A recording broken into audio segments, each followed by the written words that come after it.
Hello friends, मैं doctor ज्योति। आज हम बात करेंगे न्यूबॉर्न से लेकर 2 साल तक के बच्चों में कुछ बिहेवियर चेंजेस होते हैं या कुछ साइकोलॉजिकल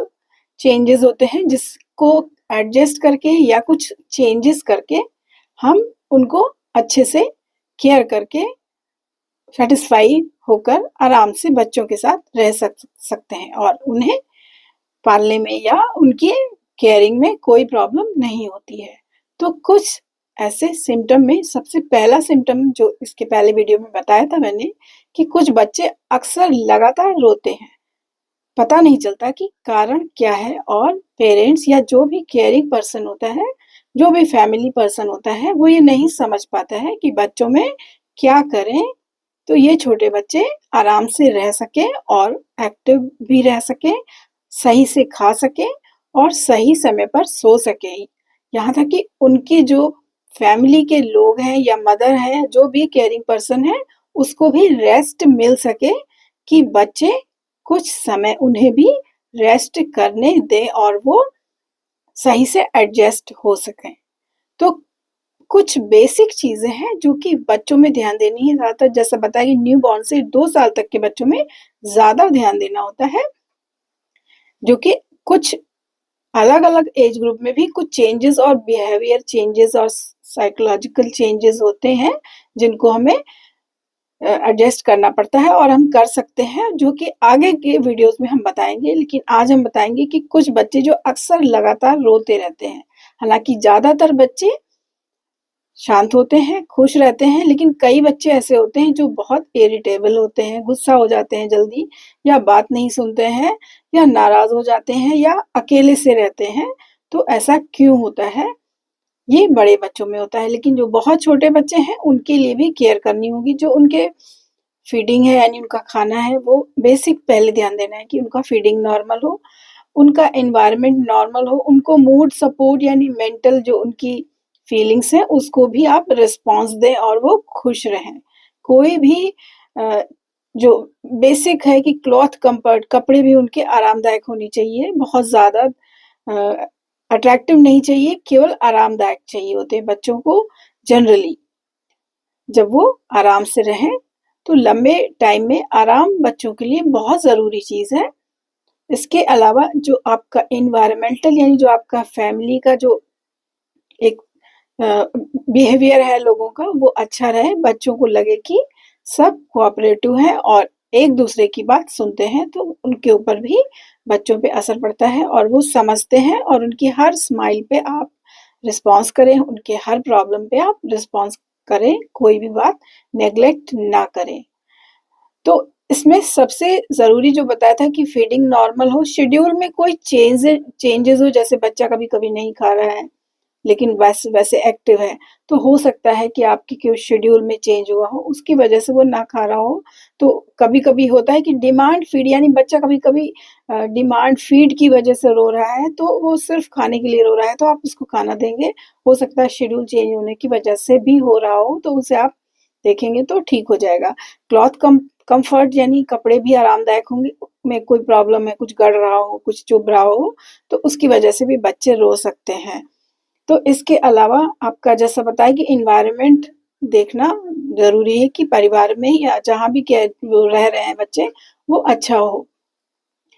इसके अलावा जो बेसिक में आता है कि कहीं कोई चोट तो नहीं लग गई है रिसेंट या रिमोट, तो उसको चेक करना होता है कि बच्चे खुद कभी कभी एक्सप्रेस नहीं कर पाते हैं और हमें खुद देखना होता है कि कहीं कोई छोटा कोई बटन ही चुभ रहा हो या कोई भी चीज हो, या कुछ कहीं गिर गया हो या कोई निशान पड़ गया हो, कुछ भी हो सकता है। तो छोटी चीजों को ध्यान देना है, क्योंकि बच्चे कभी एक्सप्रेस नहीं कर पाते हैं कि उनको क्या प्रॉब्लम है, क्यों वो रो रहे हैं, या अक्सर वो क्या बात है,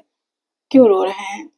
तो ये चीज को ध्यान देना है। और जो अक्सर बच्चे लेट नाइट में रोने लगते हैं कि रात में आप सो रहे हैं और अचानक से उठे और रोने लगे, तो अक्सर होता है कि बच्चों को रात में थर्स्ट यानी प्यास लगती है, तो बच्चों को थोड़ा पानी जरूर चाहिए होता है, पानी दे सकते हैं आप। या कभी कभी होता है कि आपकी जो मील आपने दिया है वो कंप्लीट नहीं है, तो वो उनको भूख लग जाती है और वो जग जाते हैं, तो उनका आपको इस तरह से पैटर्न यानी शेड्यूल सेट करना है कि लेट इवनिंग में आपको कोई भी सेमी सॉलिड मील देनी है, जिससे कि जो बच्चे हैं थोड़ा सा पेट भरा रहे, और रात में सोते समय या बेड टाइम मदर फीड या जो भी फीड आप देते हैं वो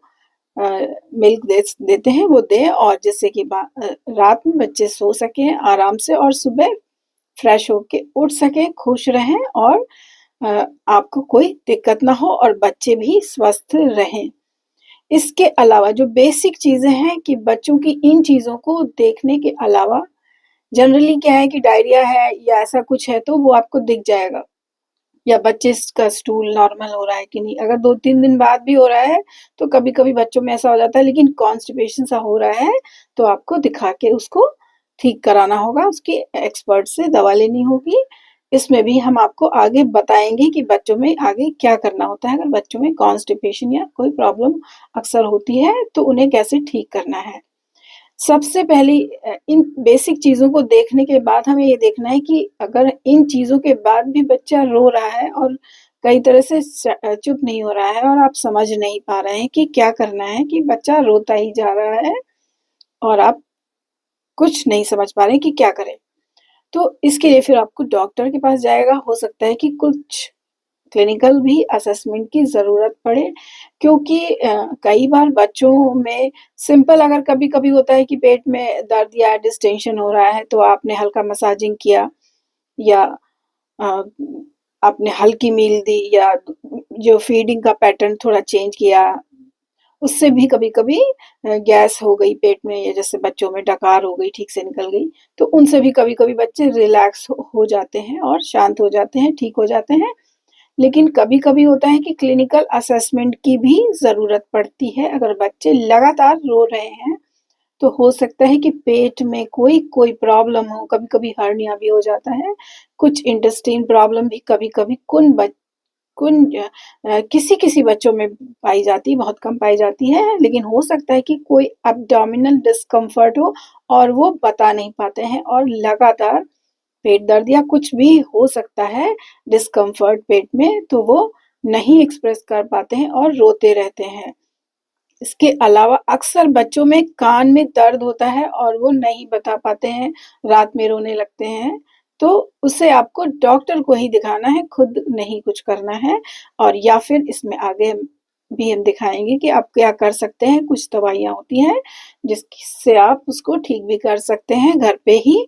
और इसके अलावा कभी-कभी होता है कि बच्चों में जॉइंट्स पेन या बॉडी एक भी होता है, तो हल्की-सी मसाजिंग पेन कर करने से भी आराम मिलेगा, लेकिन कभी-कभी बच्चों में दिखाने पे दवा की ज़रूरत भी पड़ जाती है, जो कि आगे हम बताएँगे कि आपको क्या करना है। जनरली नॉर्मली जो बच्चों की क्राई यानी रोते हैं, वो थोड़ा तेज़ होती है। क्राई का भी एक डिफ़रेंस होता है कि जो बच्चों की रोने की आवाज़ होती है, उसमें भी कई तरह के डिफ़रेंसेस होते हैं, कि कुछ बच्चे नॉर्मल रोते हैं, तेज़ रोते हैं। तो जनरली जो हेल्दी बच्चे होते हैं, जो कभी-कभी बीमार पड़ जाते हैं, वो तेज ही रोते हैं। लेकिन जो कभी-कभी ऐसा होता है कि कुछ ऐसी डिसऑर्डर्स, कुछ बीमारियाँ, कुछ प्रॉब्लम्स होती हैं, हेल्थ इश्यूज़ होते हैं, जिसकी वजह से बच्चों में जो क्राई है वो कभी-कभी डिफरेंट हो जाती है। इसका मतलब कि कोई न कोई बीमारी अंदर चल रही है बच्चों में, उसको ठीक करना ज़रूरी है। कभी-कभी होता है कि कुछ बच्चों में माइक्रोसेफेली होती है, यानी ब्रेन में कोई बीमारी होती है, तो उनकी आवाज़ बिल्कुल कैट लाइक रोने हो जाती है, जैसे कैट रोती है। या कभी-कभी हाइपोथायरॉइड होता है बच्चों को, जो कि पता नहीं चलता है शुरू में, तो उसमें भी होर्सनेस सी आवाज़ होती है, भारी सी आवाज़ होती है बच्चों में रोने में। या कभी-कभी बच्चे कुछ रोते लगातार हैं, पर कुछ कमज़ोर सी आवाज़ में लगातार रोते रहते हैं, तो हो सकता है कि कोई भी गले में परेशानी हो या कोई भी ब्रेन से रिलेटेड आवाज़ में खराबी हो, जिसकी वजह से बच्चे रो तो रहे हैं, धीरे-धीरे रो रहे हैं और लगातार रो रहे हैं। कुछ न कुछ अंदर बीमारी चल रही है, तो इसके लिए दवाई करने की ज़रूरत भी पड़ सकती है।